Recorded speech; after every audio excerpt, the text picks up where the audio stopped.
Thanks a lot, Patrizia. So first of all, of course, I would like to really thank the organizer for putting together this event. It's my first time in Cargèse. I was told it was wonderful, and I must say it didn't disappoint.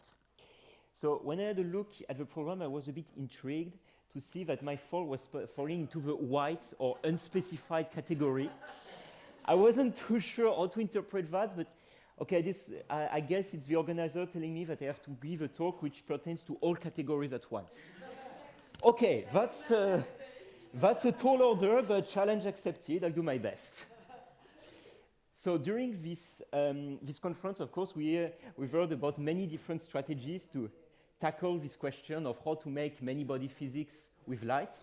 And many of them follow what I may like to call a top-down approach, in the sense that you start from a very complex system. So for instance, you have a cloud of atoms, or you have your light going through your rubidium cell, and you try to find the equation describing this complex system and how it falls into the broader class of the quantum field of light. I come from quantum optics, and I follow a bit the opposite approach, which is starting from very simple individual systems that we understand very well, like individual cavity.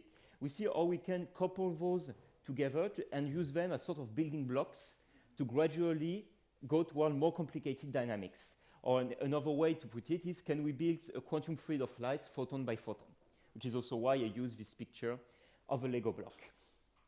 Now, to go into this direction, I think it's useful to come back a bit to the basis and remember ourselves why it's not trivial to make many-body physics with photons. In particular, why are photons different from other bosons, such as atoms? So if you take the picture from Thermodynamics 101, where you have atoms bouncing in a box, what you have is a description in terms of massive particles that interact with each other and also with their environment, here the walls of the box. An important consequence of that is that by interacting, the photons can exchange energy, which leads to reshuffling of particles between different momentum and energy states, but without necessarily losing them. So in particular, that means that you can get a thermalized state, a thermalized cloud of atoms, where the temperature can be independent from the particle number. Now, how does that change when we go to photons? So normally, that's the part of my talk where I tell you that photons don't interact, but of course, Jacopo is in the room, so I must say that photons do interact. And actually, this kind of box process are important if you're doing astrophysics and studying gamma ray sources. But we still don't know how to build a pulsar on an optical table.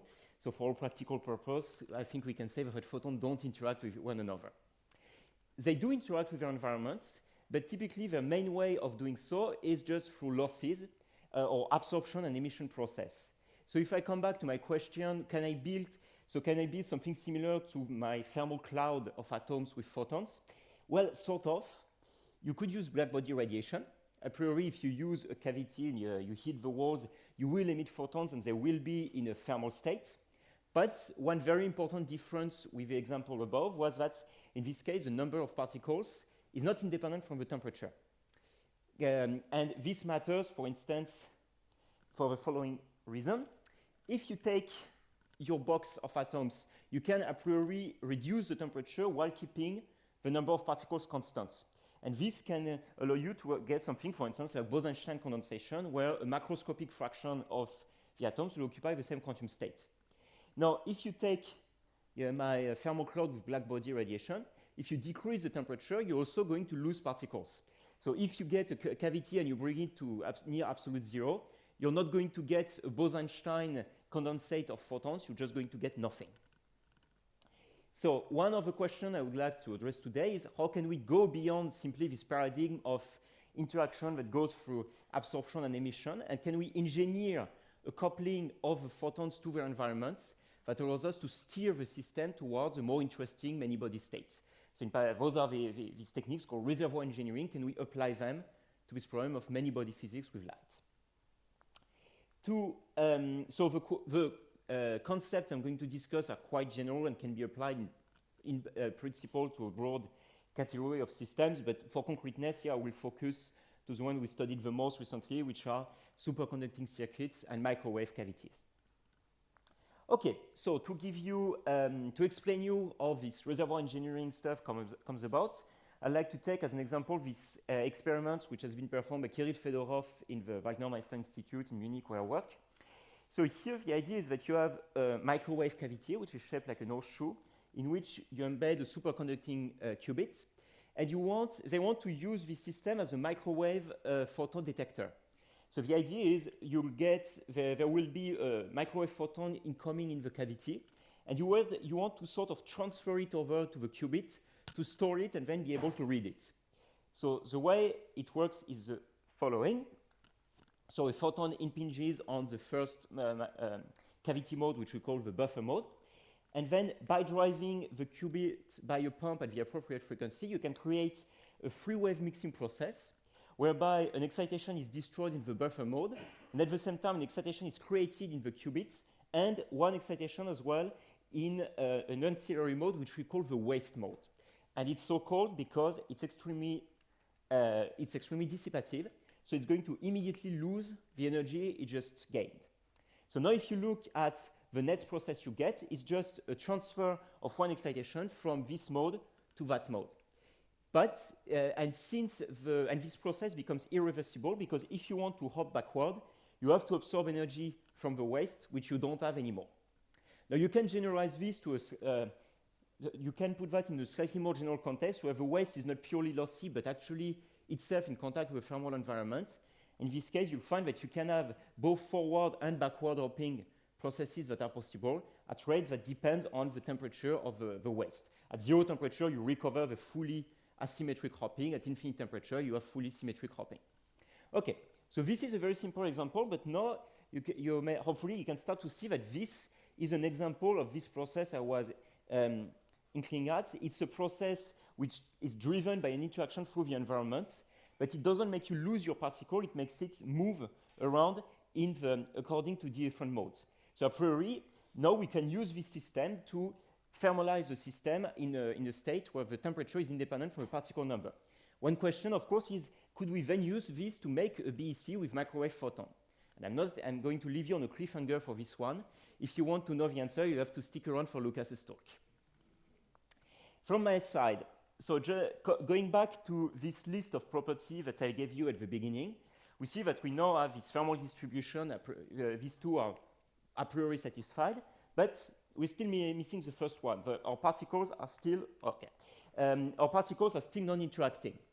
So there would be a way of addressing this, of course. So we heard, for instance, yesterday about the use of Joseph-Thom junction in the superconducting circuits to create nonlinearity. In optical system, you would have Kerr nonlinearity and so on. But I would like to have a slightly more provocative attitude and ask, so what? We don't need interaction to get a many-body physics. So to understand what I mean, I would like to look a bit at sorry, I was a bit actually too fast on sorry, I was a bit too fast on this one. I forgot to say, once you can generalize this system to a chain where where you don't have one cavity coupled to a qubit, but a chain of cavity coupled together through this dissipative problem, and this gives you now a priori a many-body setup where you have this kind of transport. So the transport property are described then by this Lindblad master equation. You have a jump operator describing here a particles moving leftward and here moving rightward with a priori different rates. Now, if we look a bit at this kind of dynamics and and we look at the probability that a jump will take place between two different sites. So we have an incoherent process and non-interacting particles. So we may just say, okay, we have independent particles, so this probability will just depend on the particles, the number of particles that can jump. But it's actually not quite the case. If you look at really what happens with bosons, you see that this probability also depends on the population of the target site. So another way to put it is, if you have particles in front of you, you want to jump there even more. And this is actually something that comes purely out of the statistics of the bosons. It's something similar to stimulated emission. So if you have an atom emitting in optical modes, it's more likely to emit if the mode is already occupied. And this tells us that even if we go to a really bare-bone model where we remove all coherence, all interaction, we still have one signature of purely of the statistics of a particle that survives and gives rise to what we may call stimulated transport. So at this point, it's just maybe a fun mathematical observation, but we say, okay, let's take this prediction seriously and really assume we have this kind of effect in our transport and see where it's, what kind of physics it predicts. And of course, you can play the same game with fermions, which will, okay, no, doesn't matter. So you can play the same game with fermions, in which case you'll find that jumps to a site which are already occupied are suppressed. And this is actually a process which is very famous in statistical physics. It's called the exclusion process, or AZEP, and it's been used to describe, for instance, traffic jams in traffic flow equations. So what we have here is kind of a mirror image, which we very imaginatively call the inclusion process, or AZIP, where jumps to a site which are already occupied are amplified instead of being suppressed. It's been much less studied in this context, although there are some, if you're interested in these topics, Stefano, of course, has done a few, has also worked on similar topics. Okay, so how do we study this kind of model? Of course, it's still, although it's very simplified, it's still a system with n different sites with a full master equation. It's hopeless to make anything exact. So to tackle this, the first thing we try was a maybe I should call it mean field, maybe I should call it cumulant. I'm never, the terminology is always a bit fuzzy for this thing, but basically what we did was neglect, truncate our hierarchy of equation by this mean of approximation. So we essentially neglect correlations between different sites. If we do this, we find that we get a closed set of equations that depends only on the population on each site, and it takes the form of a conservation equation, where this term here describes the current flowing between site P and P plus 1. And what's important, I hope you can all see it, is that this, so this current has a nonlinear term here that depends on the population of both neighboring sites, and this is where the magic comes from. So this is where the non-trivial transport property comes from, and where the stimulated process is expressed. To put it in a maybe slightly more telling form, we can take a long wavelength limit where we replace our discrete site by a continuous field, and then we find that it takes this shape. So here you see that you have a term dTn equal dx2n, which is nothing else than just diffusion. But what's interesting is this term here. So you see that this represents transport, but at a speed which depends on the population itself. So it's a nonlinear advection term. Now, it's actually also very similar to what Gerard was mentioning yesterday. But for instance, in the hydrodynamic community, it's known as the Burger's equation. It's basically a baby version of Navier-Stokes in 1D. So with this, we can start seeing that the transport properties in this model will be characterized by this competition between simple diffusion and nonlinear advection. And another important remark is that the asymmetry in our process is very important, because in the symmetric case, this sort of stimulation in both directions cancels out, and this term disappears, and we recover purely diffusion. Okay, so the first thing we did was to see what happens if we drive the system out of equilibrium. So we take now our dynamics into our system, and we couple reservoirs at both edges that inject and extract particles. So we have out of equilibrium driven dissipative transport, and we want to see what happens. And we found that already in this simple setup, we can find some very pretty trivial, non-trivial things. For instance, here, so this is the steady state that we obtain. When we inject particles on this edge, we let them propagate, and we extract them at the other edge. And we see that even in a case where everything is purely unidirectional, there's no backward hopping, nothing coming back, we still get a fairly non-trivial density profile that takes this zigzag shape. It's actually, so to talk about this, I like to make the analogy with traffic jams again. So when you have cars on the road, they always go in one direction. They never go back, or at least they're not supposed to. But because they follow this exclusion process, their movement is still correlated. And so that means in particular that if you put a bottleneck on the road, you can see the formation of this density wave that creates and that can even propagate in the direction opposite to the transport. So here we see that we have an effect which is a bit similar, but that comes about because of the inclusion process instead of the exclusion one. A slightly more mathematical way of seeing this is to come back to the expression for these currents and to focus on this nonlinear term here. So if we are trying to think, okay, what kind of configuration can we get through this current?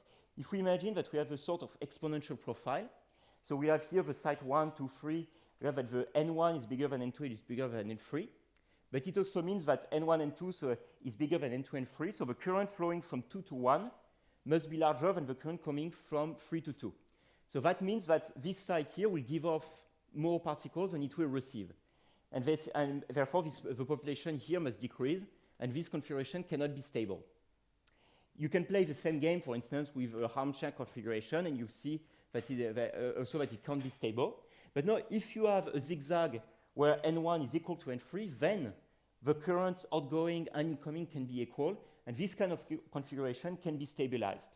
So the idea is that we have now this nonlinear part that favors or at least stabilizes this kind of zigzag shape, which competes with the simple diffusion process that favors smooth profile, and that's how this, the kind of profile we get comes about. The second, so okay, you may say this is very nice, but all of this was done with this mean field kind of crude and controlled approximation. Can we go beyond that and take a peek at the physics that lies beyond? And without getting in, so the answer is yes, we can. So for this, we basically relied on numerical techniques. Without getting into too much details, we used basically two approaches. The first one is Monte Carlo simulations. We basically describe our system by the configuration of the number of particles on each side, and then we draw random numbers that describe whether hop jumps take place between those sides. And it turns out that as long as we are looking only at population and population fluctuation, this method is exact. The second approach we used, and which was already a bit mentioned by Alexandre yesterday, is phase space simulation. So here we describe each side by an amplitude in phase space.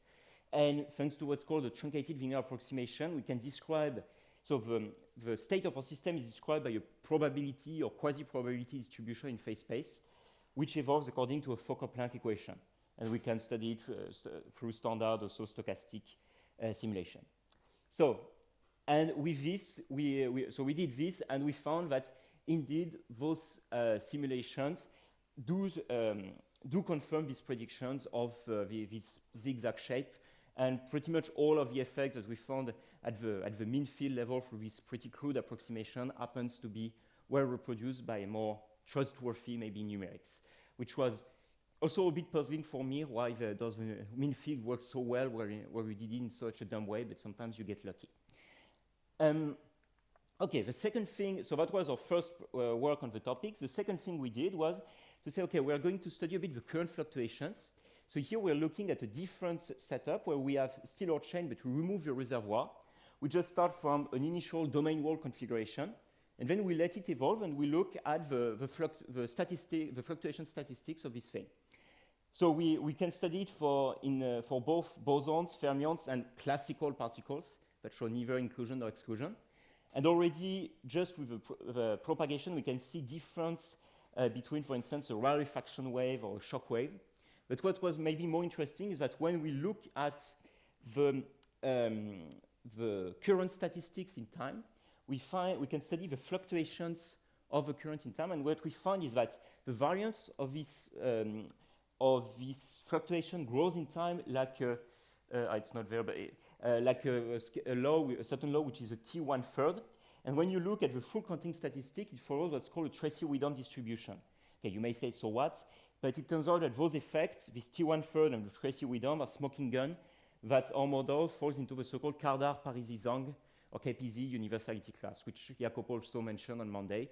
So it's been it's a class that has attracted a lot of interest lately. It was known for a long time that the AZIP, so the fermionic model was in this category, but we showed that it was also the case for the bosonic version. And we also showed that both could be mapped to an interface growth model that allows us to understand both statistics on an equal footing. All right, so with the time I have left, I would like to tell you a bit about some more. Okay, so plenty of time. So all of this was old-ish stuff. So with the time I have left, I would like to tell you about some more recent stuff we did. When you discuss with someone doing quantum optics and you describe them a system, the first question you're probably going to get is, yeah, okay, but what happens if you put it in a cavity? So that's the question we ask. What happens if we put our transport system in a cavity? More specifically, the situation we considered is the following. So we still want to have our particles hopping on a chain by emitting energy in their environment. But not only, we consider a situation where only parts of this energy is dissipated, and the rest is actually stored in a long-lived, so cavity mode. And so we get a dynamics which is now described by something like this. So we now have a free body jump operator where the transport of one particle in the chain is associated with the creation of one excitation in this cavity mode. And one motivation was, could we use this, for instance, to make a sort of boson cascade laser? So of course, the cascade laser is very well established in solid-state physics with electrons. The question is, what happens if we replace the electrons by bosonic particles? And it's actually been surprisingly almost not studied at all. Like we found one reference on the topic, but it seems to be relatively an open question. Okay, so to get, so we did same procedure. First, let's try to get an understanding of the physics through this same approximation as before. We get a set of equations which are now take into account the population in the chain and the amplitude of the cavity. And they look very similar to what we have before, but one difference now is this term here.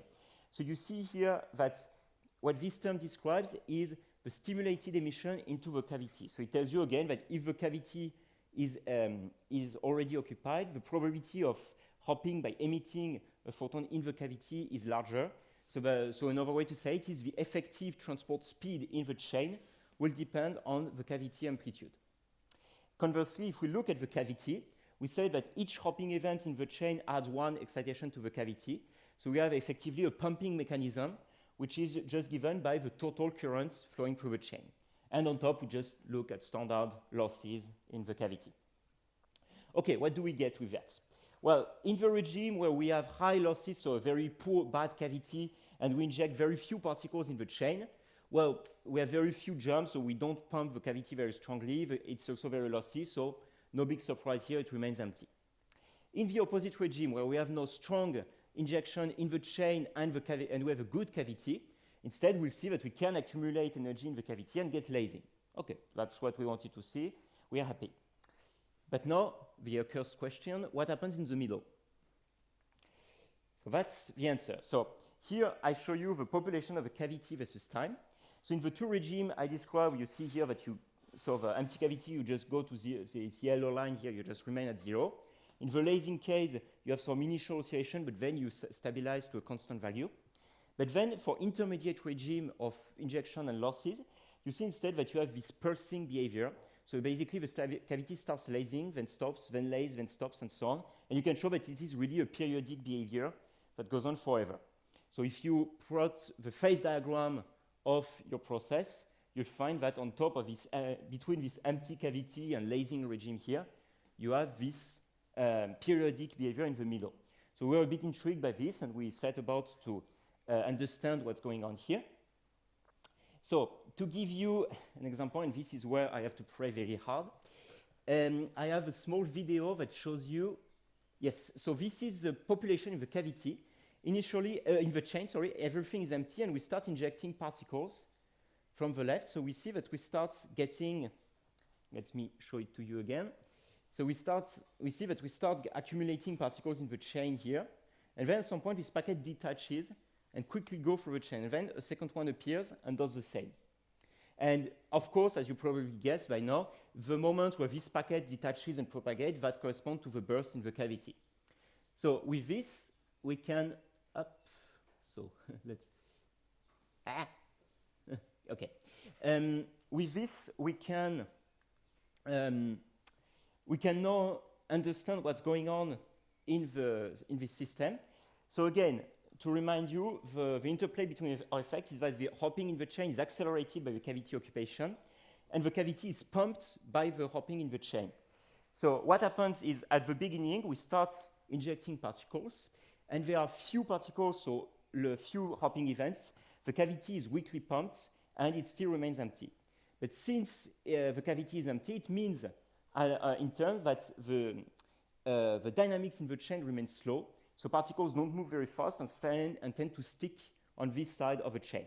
So so that's where you have the accumulation. In the movie it was reversed, so we injected particle from the right. So please make the permutation symmetry in your mind. But as we keep injecting more and more particles in the chain, we have more and more jump events, so the pumping of the cavity will increase until at some point it will overcome the loss rate, and that's where we'll start populating the cavity and having lasing. But this in terms means that the motion in the chain will be accelerated, and so that's where we'll see the packets suddenly detaching and propagating very fast through the chain. Finally, when the packet reaches the other end of the chain, the bosons get siphoned off the chain, the cavity is not pumped anymore, so it empties itself out, and the cycle starts anew. So we have a three-stage accumulation, acceleration, and draining process that explain these dynamics that we've seen.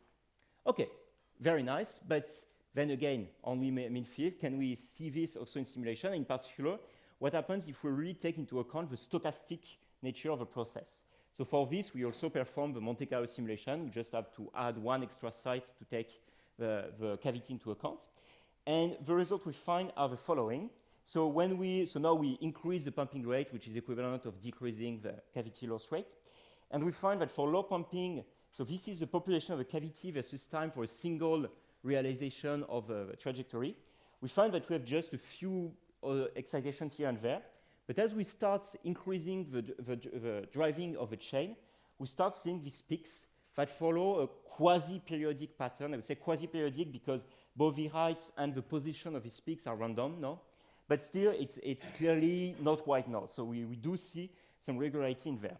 And if we keep going, at some point, these peaks becomes more frequent and starts overlapping.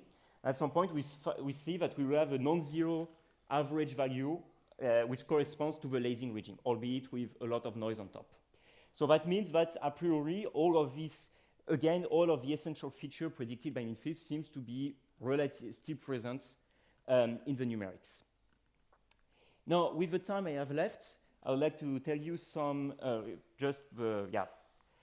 I'm almost done, but just to finish, I would like to mention something that we are investigating right now, and why we believe our system to be an instance of so-called excitable system. So this is a topic which has been used in dynamical systems that are very varied, from, for instance, lasers to neurons, or something hopefully we won't have to experience today if eco-buage goes well, wildfires. And basically, these systems are described by something which is a switch between a so-called rest, excited, and refractory state. So to give the example of a wildfire, the rest state is when you have trees that haven't burned yet. The excited state is when the trees are burning, and the refractory state is after being burnt out, you cannot burn again for a given period of time. And this gives rise, so okay, now we may ask, I'm talking about a rest, excited, and refractory state, and I tell you we had this three-stage process that with accumulation, acceleration, and draining that sounds a bit like this. So could we show that our system is an excitable system? And for this, we looked at one of the main smoking gun of this system, which is called the stochastic coherence resonance. Basically, the idea is that if you have this kind of process with a threshold going from a rest to an excited state, adding noise to the system can actually help you overcome this threshold and can actually lead to a somehow regular or periodic process. So one typical example is in neuron system. If you excite your neuron with random inputs at low intensity, you will get spikes which are randomly dispersed. But if you increase the inputs, the amount of noise you inject in the system, the spikes will occur more often, and actually you will get a signal that tends to become more regular, more periodic. And if you increase even more noise, at some point they will start overlapping and you get something scrambled again. So the idea is that there is a maximum coherence, a maximum regularity of a process which is achieved for a finite amount of noise. And this is where what we looked at. So basically, we looked at this quantity, which essentially characterizes our coherence or periodic or system is, and we plotted it as a function of a random input that we put in the system, and we find that we do indeed see this stochastic coherence resonance, which allows us to claim, hopefully, that we do have an excitable system, this kind of behavior. So this should be hopefully on arXiv soon. So I hope I convinced you that you can indeed, that the use of this reservoir engineering technique can indeed allow you to build brick by brick complex system which are based on some interesting many-body properties, even without without interaction, sorry. So with that, I have only to thank again all of my collaborators and you for your attention.